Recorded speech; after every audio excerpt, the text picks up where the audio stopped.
ওরা কোন খয়রাতি? এই খয়রাতি গুলোকে আল্লাহ হেদায়েত দান করুন, বলেন আল্লাহুম্মা আমিন।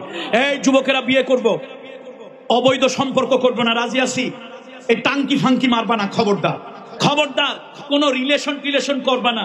একদিন ওই খালি কয় বিএফজিএফ। আমি কই জিনিসটা কি? কয় হুজুর আপনি পিশাব মানুষ, খানকায় থাকেন, এগুলো বুঝবেন না। তা আমি মনে মনে চিন্তা করলাম, নাও বুঝতে পারি। এখন নিজে নিজে চিন্তা করি, আল্লাহ কি করলাম। ঢাকা বিশ্ববিদ্যালয় কি কঠিন ছিল আমাদের সময় পরীক্ষা। এখন তো দলীয় বিবেচনা অনেক কিছু হয়, আমাদের সময় পরীক্ষা ছিল অনেক কঠিন। তখন জিপিএ 5 সিস্টেম ছিল না, তখন ছিল ক্লাস ডিভিশন সিস্টেম ছিল। তো চিন্তা করলাম, বড় বড় বোর্ডে স্টান করা পোলাপান ঢাকা বিশ্ববিদ্যালয়ে চান্স পায় না। কেত্রায় কুত্রে ঢাকা বিশ্ববিদ্যালয়ে চান্স পাইলাম। জীবনে 7-9টা বছর ঢাকা বিশ্ববিদ্যালয়ে কাটাইলাম। কি ছাত্র হইলাম, বিএফ আর জিএফ বুঝি না।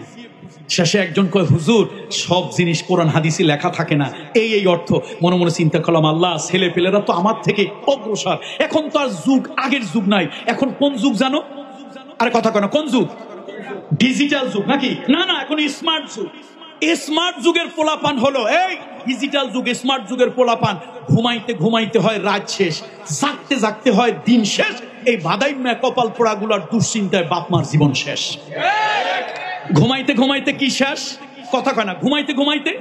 এই যত যুবক আছে, তোমরা রাগ করো না, যত যুবক আছে কাঁথার তলে, কম্বলের তলে, মশারির তলে, কেলা গাছের নিচে, ওই জাম গাছের নিচে, পুকুর গাছে, চিপা চাপার মধ্যে রাত 2টা, 2:30, 3টা না হইলে ঘুমাই না। মনে হয় যেন 13 মসজিদের খতিব, জুমা পায় না এক জায়গায়। এত ব্যস্ত আমরা। 8টা-10টা প্রতিষ্ঠান ডাইরেক্ট চালাই, একটা কামেল মাদ্রাসা চালাই, একটা বিভাগের ভিতরে বড় হেফখানা চালাই, একটা নুরানি মাদ্রাসা চালাই, একটা স্কুল চালাই, একটা স্কুল অ্যান্ড কলেজ চালাই, একটা মহিলা মাদ্রাসা চালাই, একটা বড় কওমি মাদ্রাসা চালাই।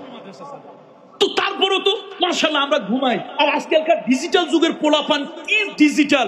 রাত 12টা, 1টা, 3টা ঢাকা আছে কিছু টোটো কোম্পানির ম্যানেজার, টোটো কোম্পানির 3টা-4টার আগে ঘুমায় না। তো ঘুমাইতে ঘুমাইতে রাত শেষ। যখন উঠছে, উঠতে কথা কয় না, উঠতে ঘুমাইতে ঘুমাইতে উঠতে আর এই বাদাইম্মা গুলার দুশ্চিন্তায় বাপমা, অনেক বাপমা হার্টের রোগী হয়ে গেছে। আল্লাহ এগুলা কি করে খাবে? তো যুগটা কিন্তু খারাপ। বিয়ে করা হালাল না হারাম? বিয়ে করব, যৌতুক নেওয়া তো হালাল, তাই না? বিয়ে করব, যৌতুকে নেব, রাজি আছি তো? মেয়ের বাপের গলায় পাড়া দিয়া মোটরসাইকেল না হইলে বিয়ে করব না, রাজি আছি না? যৌতুক যারা খায় তারা কুত্তার পায়খানা খায়, যৌতুক যারা খায় তারা শুয়ারের গোশত খায়। যৌতুক যাদের ইচ্ছা আছে, কিছু বাপ আছে ছেলে লেখাপড়া করাইলে আস্তে আস্তে বোয়াল মাছের মতো হা করে। ছেলের পড়াশোনা যত বেশি হয়, চেহারা ছবি যত সুন্দর হয়, কিছু বাপ মার তত মাছের মতো হাটা বেশি করে, লোভ সামলাইতে পারে না। মোটামুটি মেয়ের বাপের কাছ থেকে টেলিভিশন, ভিসা, টাকা, পালসার মোটরসাইকেল সব দাবি করে। আমি বলি, যেই বাপের এই কাজটা করেন, আমি আপনাদেরকে একটা নসিহত করি, এই কাজটা করবেন না। বাড়ির আশেপাশে বাজার থাকলে বাপ আর ছেলে দুইজনে 2টা ভাঙা থাল অথবা ভাঙা বাসন নিয়ে ভিক্ষায় বসে যাবেন। বলবেন, ফরিদপুর মাদারীপুর থেকে এক পীর সাহেব পীরজাদা আসছিল, সে বলছে যৌতুক নেওয়ার থেকে ভিক্ষা করা অনেক ভালো। আমার একটা টেলিভিশনের ইচ্ছা আছে, ছেলের একটা পালসার মোটরসাইকেলের ইচ্ছা আছে, আমরা যৌতুক নেই না, একটু ভিক্ষা দেন। দেখবেন 2 মাসের মধ্যে আপনার মোটরসাইকেলের পয়সা ভিক্ষা, 5 টাকা 10 টাকা নিচে কেউ দেবে না। এরপরও যদি 2 মাসের মধ্যে টাকা না হয়, আমি ওয়াদা দিতেছি, এতগুলো আলেম ওলামাকে সামনে রেখে আপনারা বাপ বেটায় মাকে সাথে নিয়ে 3 জনে বাজারের এক কোনায় ভিক্ষায় বসবেন, আল্লাহর রাস্তায় ভিক্ষা চাইবেন। আমি সাক্ষ্য দিচ্ছি, এই আলেমদেরকে নিয়ে যদি 2 মাসের মধ্যে ভিক্ষার টাকা না ওঠে, বাকি টাকা আমার গাইড থেকে জরিমানা দিয়া পালসার মোটরসাইকেল আমি কিনে দেবো।